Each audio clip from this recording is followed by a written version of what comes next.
আসসালামু আলাইকুম, welcome to my সামিস cooking recipe চ্যানেলে। আজ আমি আপনাদের সাথে শীতকালীন সবজি সিম এবং ফুলকপি নিয়ে হাজির হলাম, একদম টাটকা তরতাজা। আর আমি আজকে এই সবজিগুলো দিয়ে একটি দুর্দান্ত স্বাদের রেসিপি আপনাদের সাথে শেয়ার করব।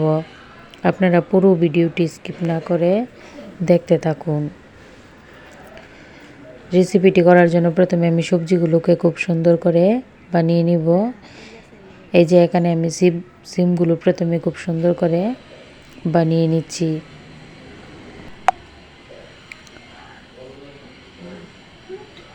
এই যে দেখুন, আমি সবগুলো সিম খুব সুন্দর করে বানিয়ে নিয়েছি। এখন আমি ফুলকপিটাও খুব সুন্দর করে বানিয়ে নিব। এই যে দেখুন, সিম আর ফুলকপি খুব সুন্দর করে আমি বানিয়ে নিয়েছি। আর এর সাথে আমি এখানে আলু দেব। এখন এই যে আমি এখানে আলু, সিম, ফুলকপি খুব সুন্দর করে বানিয়ে নিয়েছি। এখন এগুলো আমি খুব সুন্দর করে ধুয়ে নিয়ে আপনাদের সাথে ফিরে আসছি।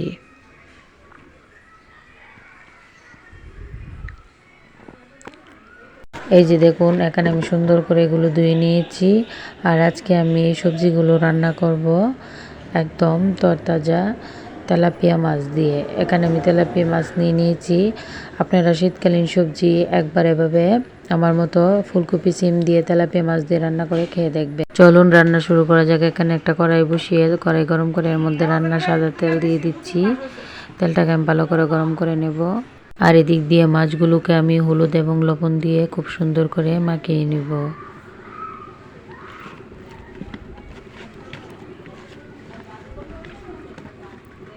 তেল গরম হয়ে গেছে, এর মধ্যে আমি মাছগুলো দিয়ে দিব।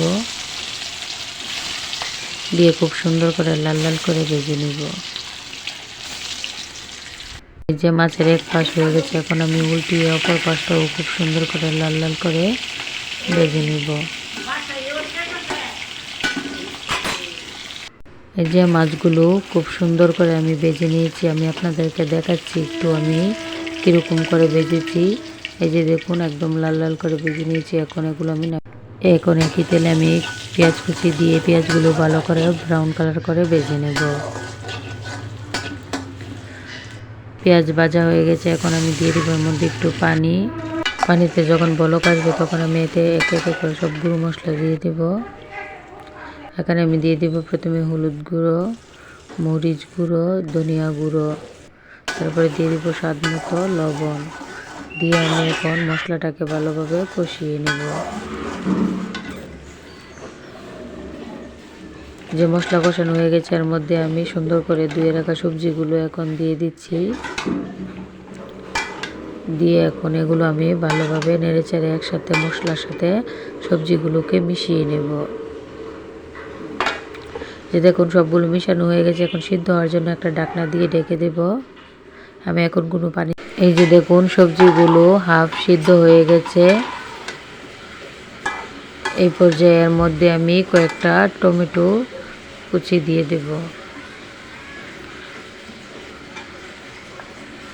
টমেটোটা দিলে তরকারির কালারটা অনেকটা সুন্দর হয়।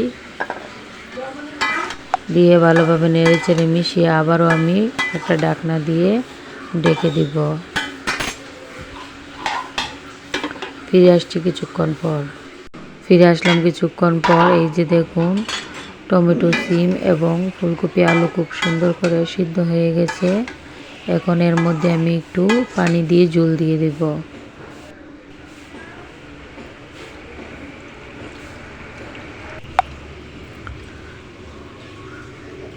যে আমি পানি দিয়ে খুব সুন্দর করে ঝোল দিয়েছি। এখন আমি নেড়েচেড়ে একসাথে মিশিয়ে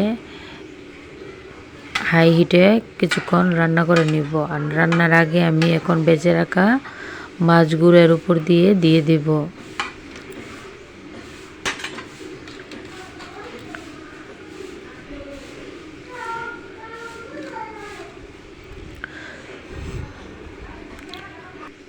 তরকারিতে খুব সুন্দর করে বলক এসে গেছে। এখন উপর দিয়ে আমি একটু ধনেপাতা এবং কাঁচামরিচ ছড়িয়ে দেব। দিয়ে আমি আবারও কিছুক্ষণ রান্না করে নিব।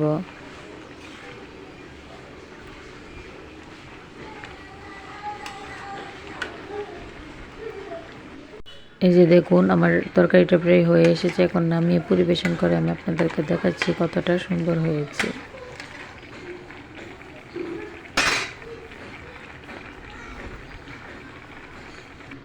এই যে দেখুন কতটা সুন্দর হয়েছে। ভালো লাগলে অবশ্যই একটা লাইক দিবেন এবং আরও নিত্য নতুন রেসিপি পেতে আমার চ্যানেলটি সাবস্ক্রাইব করে রাখবেন, যাতে নোটিফিকেশন পাওয়ার সাথে সাথে আপনারাও ভিডিওটি দেখতে পারেন। আসসালামু আলাইকুম।